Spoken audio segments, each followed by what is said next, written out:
Our first keynote speaker, I am delighted to introduce to you. I have known him for many years. I think I first interviewed him for the BBC back in the 1990s when we were discussing the crisis in Iraq together.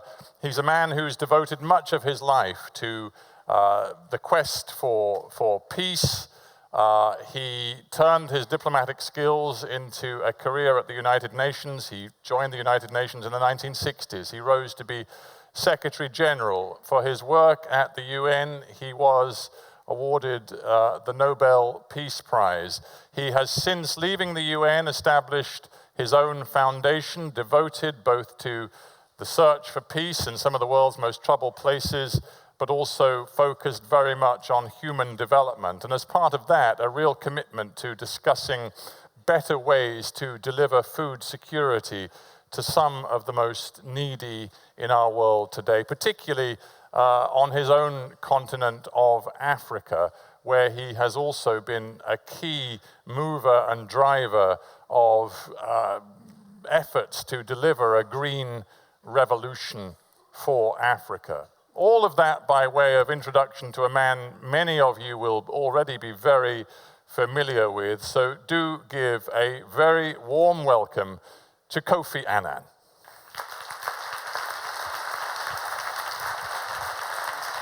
Lovely to see you.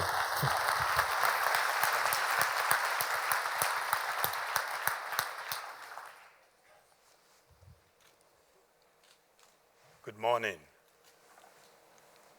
When he was ending his introduction, I thought he was going to say that here is a man who needs no introduction.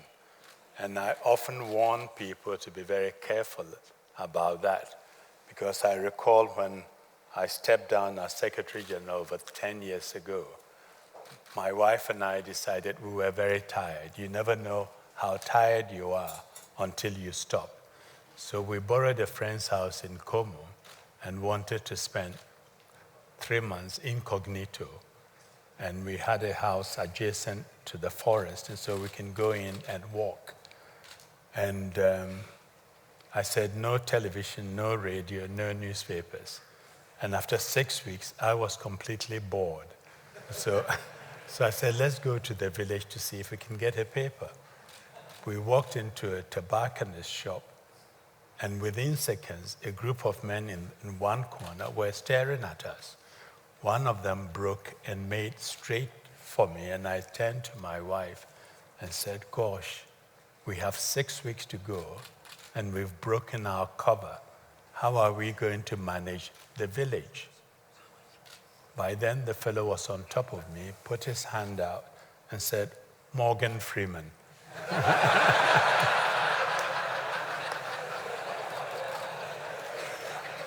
May I have an autograph? So I said, sure. I signed K. Freeman. He was happy, and we were happy, and continued our work. Well, Stephen, let me thank you for that warm welcome. I remember vividly the last interview we had, which was 91 in Amman, following the first Iraq war.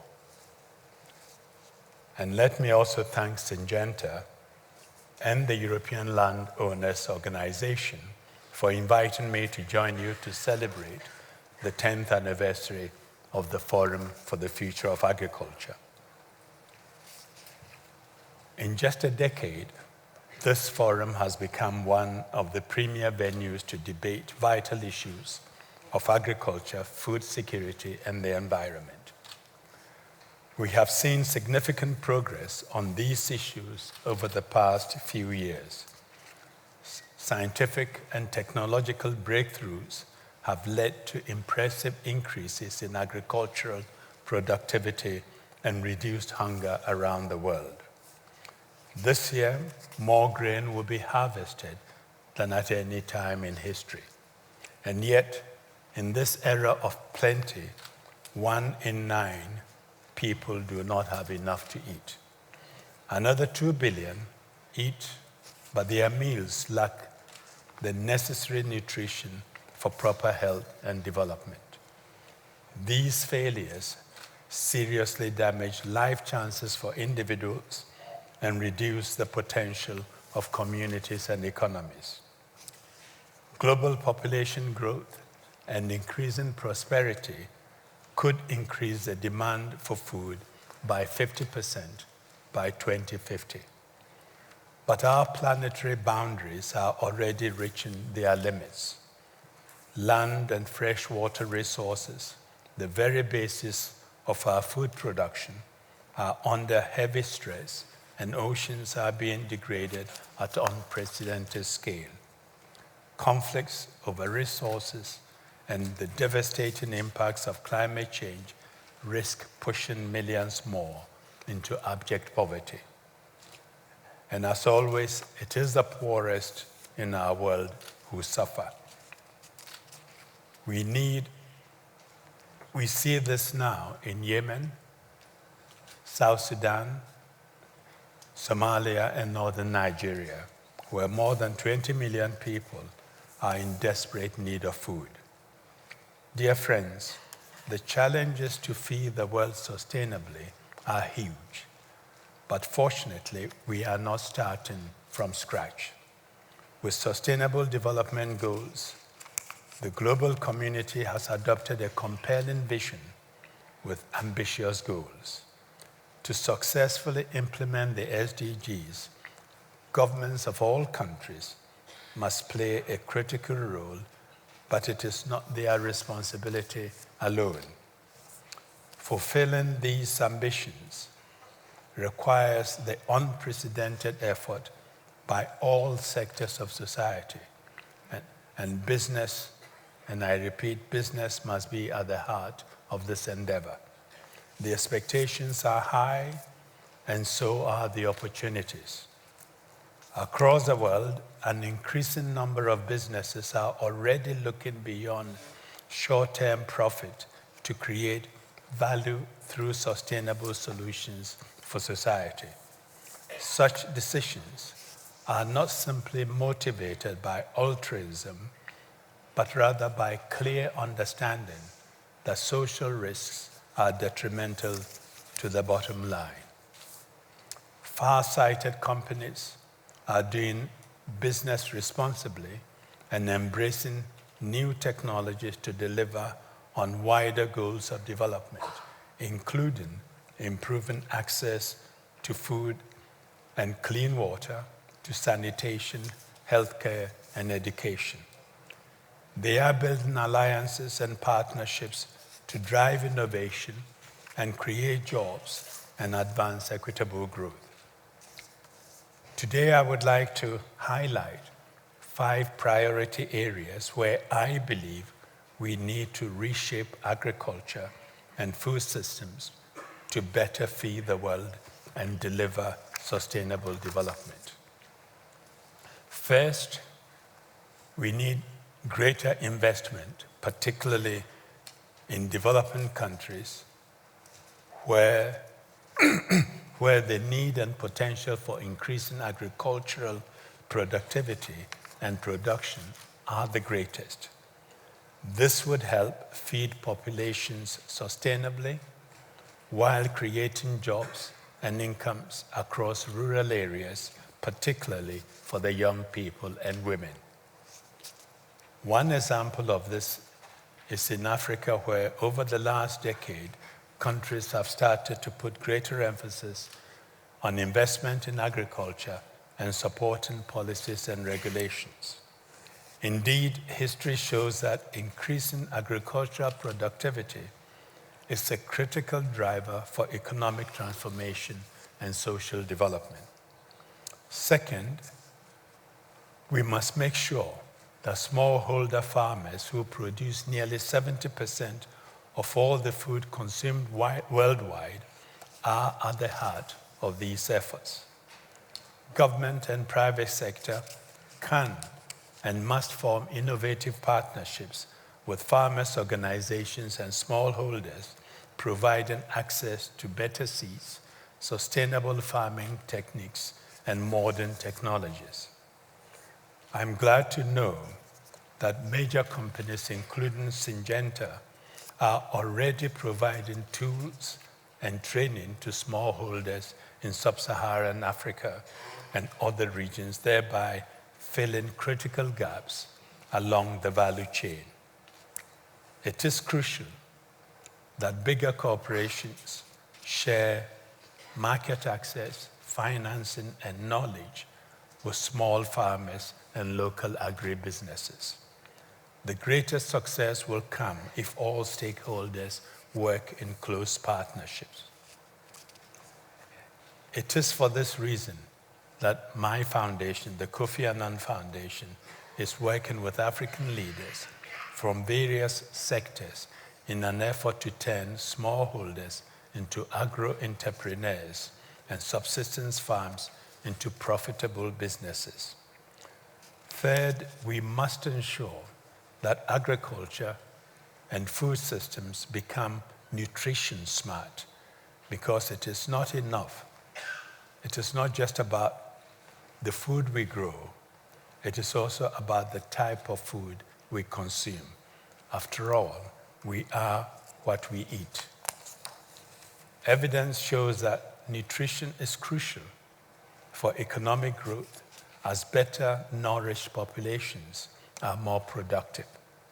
We need governments to urgently adopt the right policies and mobilize resources to scale up nutrition. The food industry must support these efforts by providing consumers with access to more nutritious foods. Scientific research and innovation is equally important in this context.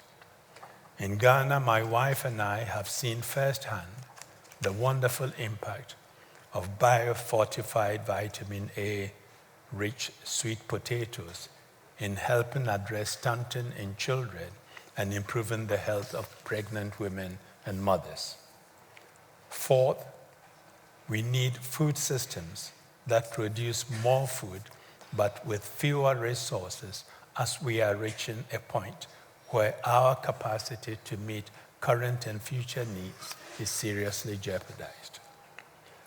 Governments have to adopt, enforce, and strengthen policies that promote responsible natural resource management and prevent the loss of natural habitats, forests, and biodiversity.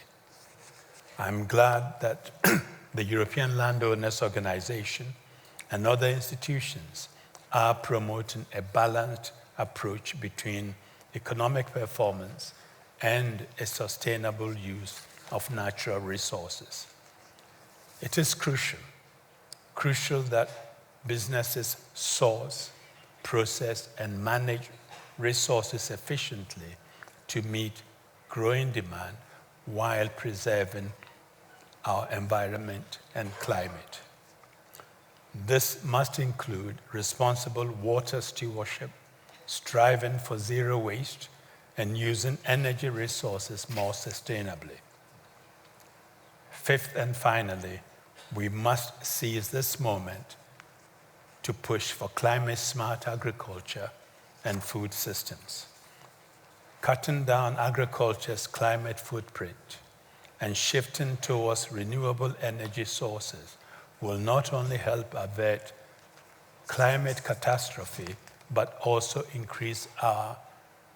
create new opportunities for investment, growth, and employment. At the same time, we need to strengthen farmers' resilience to climate-related shocks, including through weather information systems and crop insurance programs. Ladies and gentlemen, dear friends, I recognize that the agenda is an ambitious one. There are many challenges to overcome, but shifting to sustainable food systems and agriculture is possible if sustained and bold leadership from all sectors can be ensured. We have the expertise, the technologies, and the evidence needed to succeed. Let us all, business, the public sector, the private sector, academic institutions, live up to this grave responsibility. I have often said that healthy, democratic, and prosperous societies are built on 3 pillars: peace and security, inclusive development, and the rule of law and respect for human rights. For there can be no long-term peace and security without development, and there can be no long-term development without peace and security. And no society can long remain prosperous without respect for rule of law and human rights. So let us turn aspirations into action and build a food-secure, sustainable, and prosperous world founded on these pillars of progress. Thank you very much. Thank you, Kofi. Thank you very much. Kofi, if you sit there. Okay. Thank you so much. I'm tempted to say, Morgan, who knew? Who knew that you could deliver such a fascinating, insightful speech about global food production? But I won't go there. You won't go there. Kofi, we have about 20 minutes or so to talk through some of the issues you've raised. I want to begin just by, I don't want to sound cynical, I'm going to sound perhaps healthily skeptical. You've outlined 5 key reforms that you think are important to delivering a global food production system that is able to meet the demands of a growing global population while living up to the sustainability demands that the United Nations now has made clear we all need to live by. What is the vehicle for delivery of these fundamental reforms? You know, it's not just about governments, it's about changing the way that food producers think and operate, both big and small scale. It's about business, and it's about changing consumer attitudes and behaviors as well. How do we, in practical terms, deliver on all of that? That is a very good first question, but I'm sure you have some tougher ones yet to come. Let me say that I think the Sustainable Development Goals, a bit like the Millennium Development Goals, which was for developing countries, Sustainable Development Goals is for all countries, it's universal. And we can only achieve it if we all work in partnerships, if we can mobilize the entire society, all sectors of society, businesses, governments, private, civil society, and all of us as groups and as individuals. We often sit back and think governments and others should do it, but we as individuals and collectively also have power, and we can influence situations. We can play a role by the choices we make, the mind shift that is necessary for us to do some of the things we want to do. Take the issue of waste. We talk of how much food is wasted in the developed countries, where people buy food, keep it in their fridge, and then throw it away. We have a similar situation in the developing countries, where lots of food is wasted between the farm gate and the markets, because often farmers do not have the infrastructure to get it there, and governments have to understand that as everybody is moving to the cities, somebody has to feed these guys in the cities. And the farmers need the feeder roads, the infrastructure to get that job done. And so we all need to change our mindset and realize that we have to work together to get it done.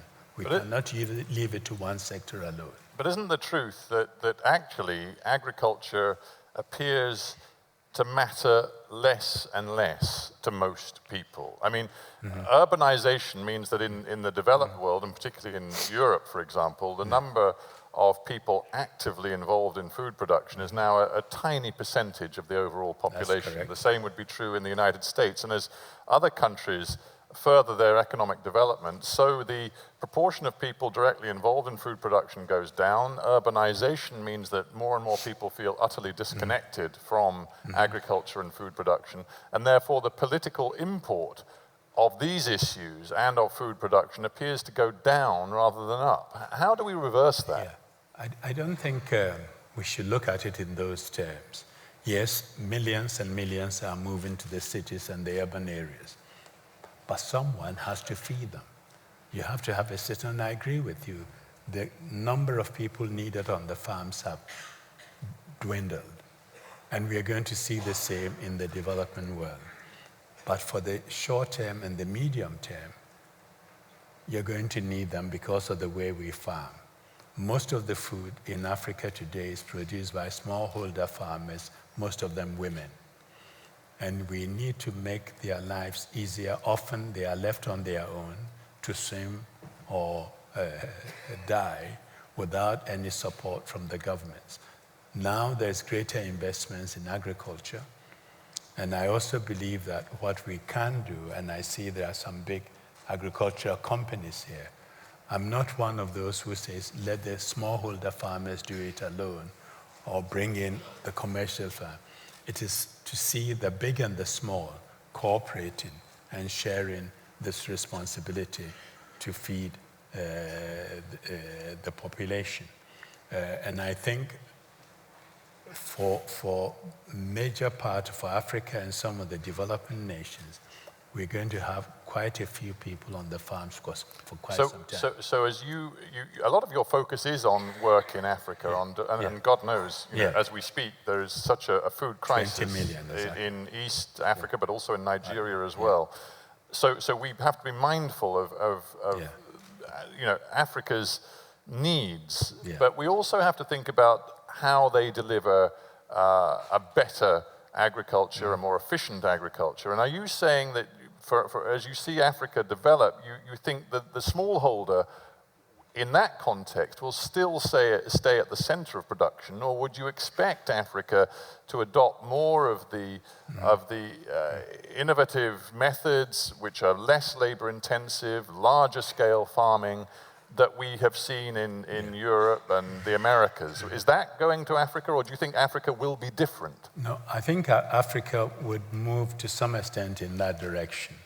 And in fact, we are seeing some fairly large farms on the continent. But what I would like to see is to see cooperation between the large farms and the smallholder farmers. And I would like to see them introduce innovation, technology, and help the farmers. I mean, today you go to Nigeria and you have something like rent a tractor, and people will go and rent tractors and do it. We have situations where you have a mother farm, let's say of about 100 acres, with about 1,000 or so outgrowers who grow the same crop and sell it to the commercial farm. In some cases, they are given the seeds. They are taught how to manage their water, fertilizer, and become part of the system of the supply chain. And they are also able to feed their families that way. And so it's a classic way where big and small can cooperate, share knowledge, share market, where everybody benefits. And but today, Africa has millions and millions of smallholder farmers. This is an army of producers you cannot ignore or sweep aside.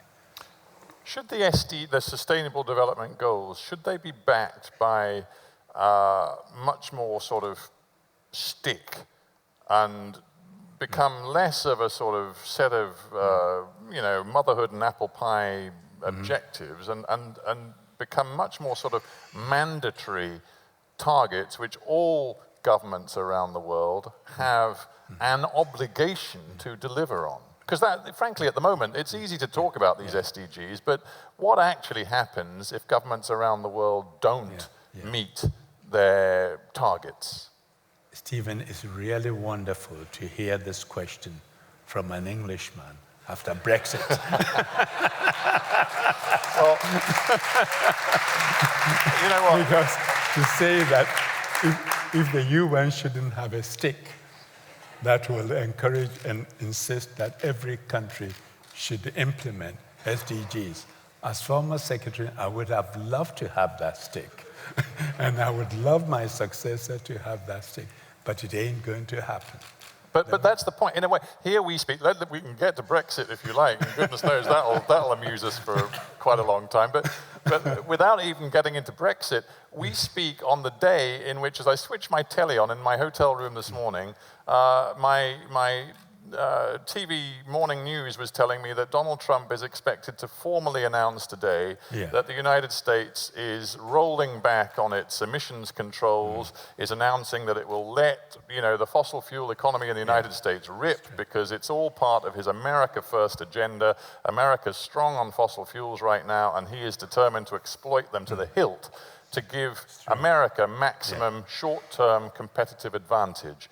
In a world in which the leader of the free world has that sort of mentality, why should we take seriously all of the language of global cooperation and collaboration that underpins the SDGs? No, you have a point there. I think when we come up with these goals, I always believe the most powerful tool you use is sustainability, is transparency. Is transparency. Governments are going to tell their people, we are going to do this and that and that. And I hope the people will hold them to account and that they will be able to report. I mean, I've always gone through, when we set up the Global Compact, civil society were very upset. They said, you have to have a stake, you have to make them implement. I said, I don't have a right to go and tell a corporation what to do. But they themselves are coming up with a report telling their staff and their community, we are doing this and that and reporting to their board. That transparent approach puts great pressure on them to perform.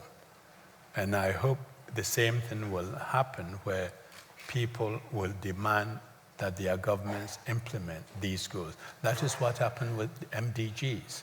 The Chinese, the Brazilians and others made it part of their national plans, and the people demanded action. And I hope we will do the same with the SDGs. But address my point. I mean, does it matter that the leader of the world's still most powerful economy... I was going to come to that. ...is transparently saying, he's shameless, he's transparently saying, I don't give a toss, excuse my language, about the Paris Climate Change Agreement. I don't give a hoot about the rest of the world's, rhetoric on emissions cuts and greenhouse gases. We are going to do what is in our best short-term interest, which, in my opinion, Donald Trump says, is to let the fossil fuel economy rip. Does that matter? It does matter. First of all, I think he's setting the wrong example, but I hope the rest of the world will not follow him. Take China, for example. They are taking environment very, very seriously. The government is really engaged in cleaning up the air. And where's the pressure coming from? It's coming from the people. The people want clean air. What's the point of economic prosperity when in the end you can't breathe? And this is pushing the Chinese. The same thing will happen even in America with Trump doing this. California has indicated we are going to go ahead, and other states will do it. And so Trump may have some success in the short term, but in the long term, he's going to fail. He's going to fail, and I don't think we should worry too much about what he says. We put lots of emphasis on. He will go through reality therapy, and it's already begun. Reality therapy? Reality therapy.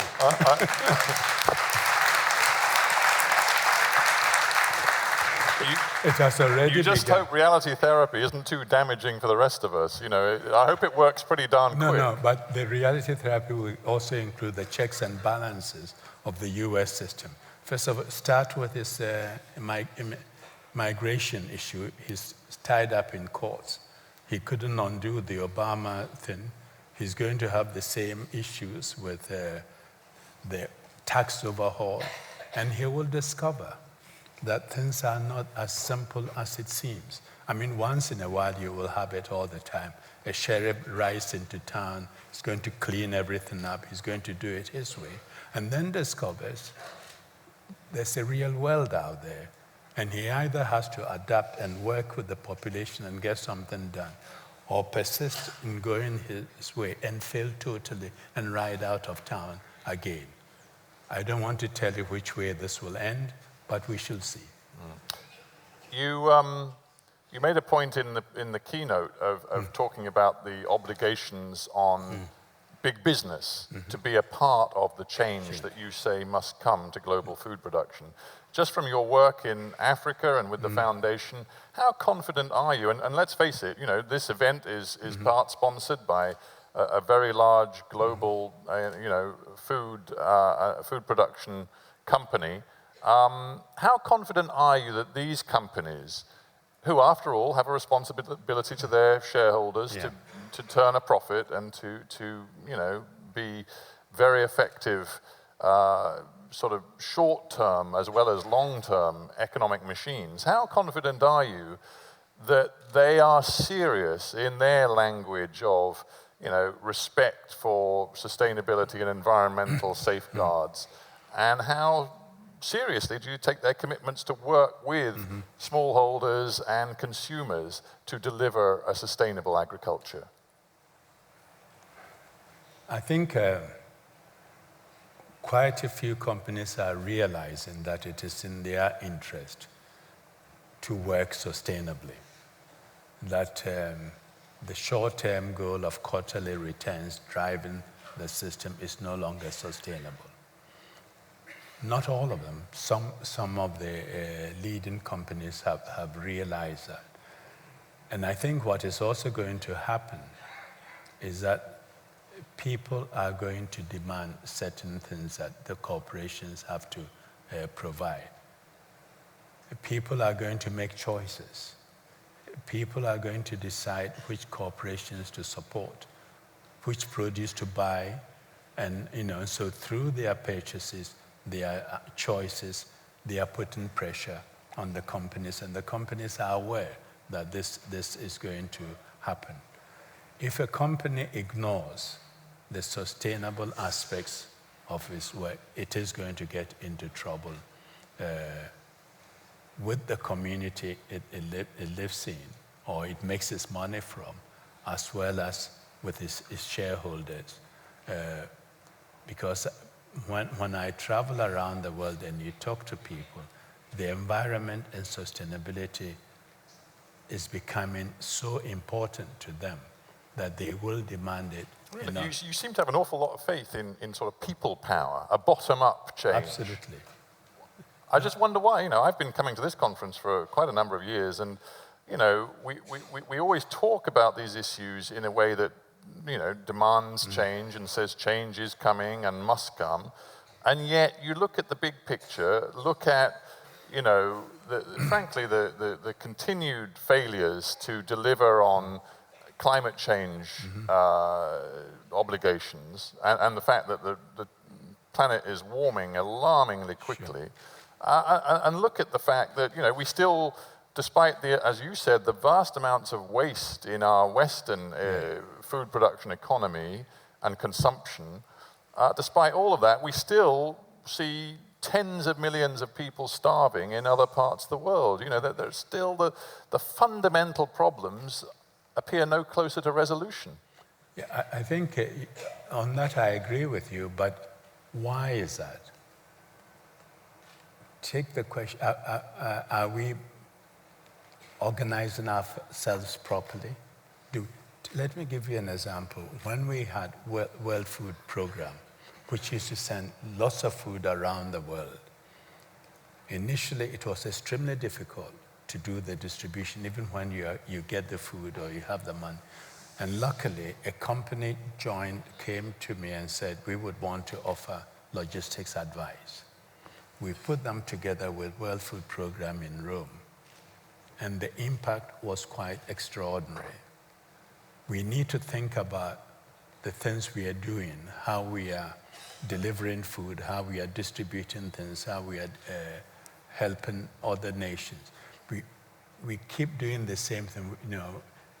When I talk to people and they say, this is what we do, and I keep telling them, the question is not this is what we do. The question is, what should we be doing? We should review some of these processes and procedures, and we should also review our way of assisting some of the poorer countries, and the poorer countries themselves must take responsibility and realize that you cannot develop your country through development assistance, and they have to do, and I think that is beginning to happen, and that's a message I push very hard. I tell my African brothers, if Asia had not taken the attitude that our future, economic future is in our hands, they wouldn't be where they are today. And we have to go that way, and I think it's happening. And we need to think through what should be done and what are the issues. The world is changing and changing fast, and we have to move with it. Well, that sort of leads me to my last thought just for now, and that is about the future. I think in the speech you alluded to the fact that the global demographic experts reckon that the world population is going to rise to around 9 billion by 2050. You know, 7 billion today. So it's a substantial rise in the world population over the next 30, 40 years. To some, that is truly alarming, truly scary. You know, if we still have millions of people on the brink of starvation today, what is it going to look like by 2050? Are you fundamentally, are you an optimist or a pessimist when it comes to meeting the food security challenge and combining it with the needs and demands of, you know, global environmental sustainability policy?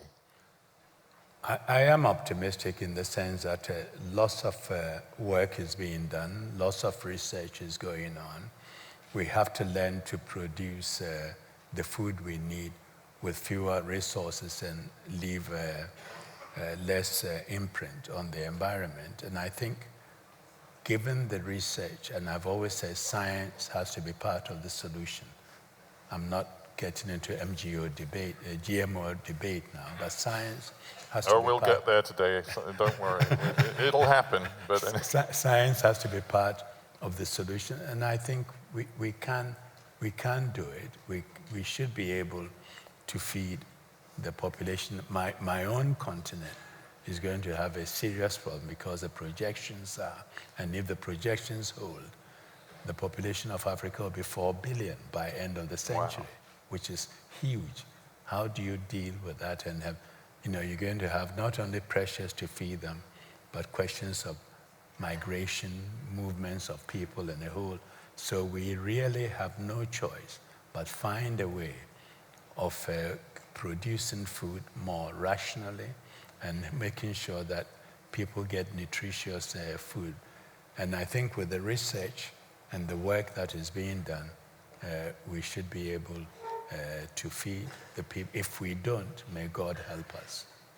Yes, may God help us indeed. Well, we did have the Pope on earlier, so we've got that covered. Did he say did he say that also? Well, he didn't put it quite like that, but I guess that's sort of what he was driving at. No, changes are difficult. I mean, when I was Secretary General, I came up with a program for reforming the UN. Within 6 weeks, somebody managed to get an article in a New York paper complaining that I haven't reformed the UN in 6 weeks. And that morning, that afternoon, I was having lunch with the Security Council members. So I started my remarks by apologizing for my failure to reform the UN in 6 weeks flat. And Sergei Lavrov, who was then the Russian ambassador, now he's a foreign minister, Sergei said, Mr. Secretary General, what are you complaining about? You've had more time than God had in creating the world. So I said, Ambassador, you are right. But God had a unique advantage. He worked alone.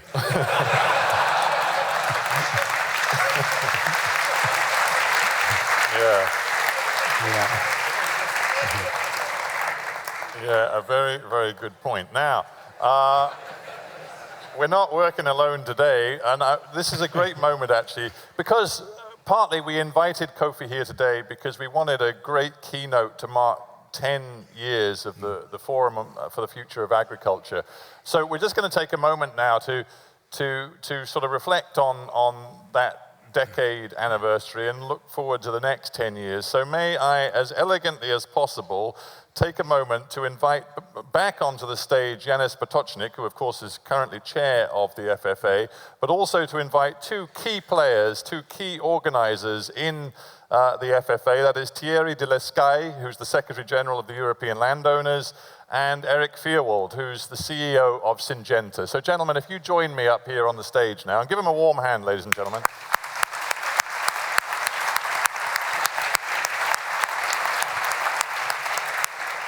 Thierry and Eric, welcome, and of course, Yanis, welcome back to you. What I want from you three, and actually I'll start with you, if I may, Thierry, and then we'll go to Eric, and then to Yanis. I want you three, because you've been so intimately involved with FFA, and you now, having marked up 10 years, I think need to be thinking about the next 10. So I want to hear from you what your vision is and what you see as the key challenges that have to be addressed in forums like this over the next 10 years. Well, I think that this forum first has helped to change the conversation, because today there's more agreement than ever that we have to merge food and environmental security. And it was not understood 10 years ago. I know that Franz Fischer did initiate that with the second pillar already, but that was the first purpose of the forum. Meeting the two interests together and not abandon this opposition. And I think also for us, we are demonstrating, and it will still be the challenge, that we are deeply committed in delivering the right solution in terms of sustainability. And I have to thank you as a moderator, all the speakers who came during these 10 years, and you, the public, for all your insight and the comments you made, because you are the forum, you made the forum during those 10 years. So Thierry, it's not done. No, it's not. Are you disappointed with the current pace of fundamental reform? Well, you know, Kofi spoke about 6 weeks to reform UN. I think 10 years to reform the CAP is also like 6 weeks, because it's a heavy tanker. Well, God help us if 10 years isn't enough to get a decent reform of the CAP. But we're going to talk about that in our second session. And ladies and gentlemen, we do, at that point, invite you to give us your thoughts. So believe me, it's going to get very interactive very quickly. Thierry, thank you. Eric, you speak from the point of view of obviously from Syngenta. Syngenta's made a deep commitment to FFA. You talk about the need for global private enterprise to be a part of the conversation and part of the solution. So give me your thoughts after 10 years and looking ahead to the next 10. Well, first of all, I'd like to thank Kofi Annan for his inspirational words. I think they summarize the intent of the FFA over the last 10 years and the 10 years looking forward about doing the right things to work together to bring the right innovative solutions to help farmers feed the world, but do it in a sustainable manner. So as I look at what this forum has meant to Syngenta over the last 10 years, I think it's helped transform our company. I think that today, Syngenta, the 28,000 employees of Syngenta all around the world, and many of them in the developing world, are absolutely committed to our ambition to bring innovation, but collaborate with others and train farmers around the world to sustainably feed the world, but do it in a way that not only preserves water and the climate and the environment, but brings safe products. And also, in the developing world with smallholder farmers, we train them. We've trained 17 million during the last 4 years to lift them up and be able to adopt sustainable agriculture practices to feed their families, their communities, their countries, and do it in a way that is just amazing to see. So are you suggesting to me that you have, as a company, fundamentally changed your strategic vision over the last 10 years? And would you expect to modify and adapt that strategic vision further in the future? Yes, and I can give you some specific examples, because I think we've got to take these grandiose ideas and boil them down to what kind of actions can we take. And with our good growth plan, which guides our company, which is very much based on the Sustainable Development Goals, we're doing things like working with the Nature Conservancy in Brazil, where in the last year we've protected together 3 million hectares of land in creating green biodiversity corridors to enhance the biodiversity. We've worked with IVCC to bring new technology to innovation and an approach to the malaria challenges in Africa. And we're together saving tens of thousands of lives and helping reduce the impact of malaria, not only to save lives, but to help smallholder farmers not be sick and be able to farm sustainably. And I can go over many other examples, but we're starting to see things that are happening in different parts of the world that can scale around the world. And we have to do that together. We have to collaborate. Right. Janusz, we heard your keynote, and we thank you for that. I just want, Eric's making the case that corporations such as Syngenta do recognize and act upon their wider responsibilities, and they now see a context which is all about not just profit making, but sustainability and collaboration with producers. The fact is there's a big demonstration, well, I don't know how big it is because I haven't been outside, but there is a demonstration today. There are many people in Europe and across the world who are skeptical, still skeptical about the role of companies like Syngenta, but they're also deeply skeptical about politics and about the ability of the European Union, for example, to reform its own agricultural system in a way that works best for producers and consumers. So 10 years of FFA, looking ahead 10 years, are you confident that you're winning hearts and minds? Skepticism is normally always based on some experiences from the past. But I think that we have to properly understand the moment in which we are. What are actually sustainable development goals? I think it's a kind of global contract where the humanity has finally understood that we have to fix a broken compass. So it's not about agriculture. It's about all economic sectors. It's not about European Union, but all the societies which are involved in that. And I think it's really important to understand that the economic system which we have developed was not taking care for the consequences which we are dealing, which are basically on the climate change. It was a resource-intensive economic system. So in many cases, from all economic, social, and environmental point of view, it was unsustainable. So a lot of sectors outside this room discuss the transitions. The major transition is going in the mobility sector. Yeah. And I think also in the housing sector. And the food sector is the next third big, which will have to go through that transition. So we have to be aware that we talk about the fundamental change of economic behavior and production and consumption, economic systems.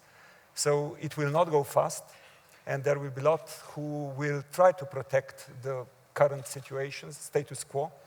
But I think that the critical mass of people who understand not only the need for change, but also the opportunity which is emerging from that transition, it's rapidly increasing, and that makes me optimistic. Yeah, Kofi, I'll leave the last word on this particular session to you. You probably won't be coming to the forum next year or the year after. Many other things to do. But what would your message be to people here, looking ahead to the next 10 years? What do you think, if you were to isolate one challenge that food producers and the wider industry needs to address quickly, what would it be?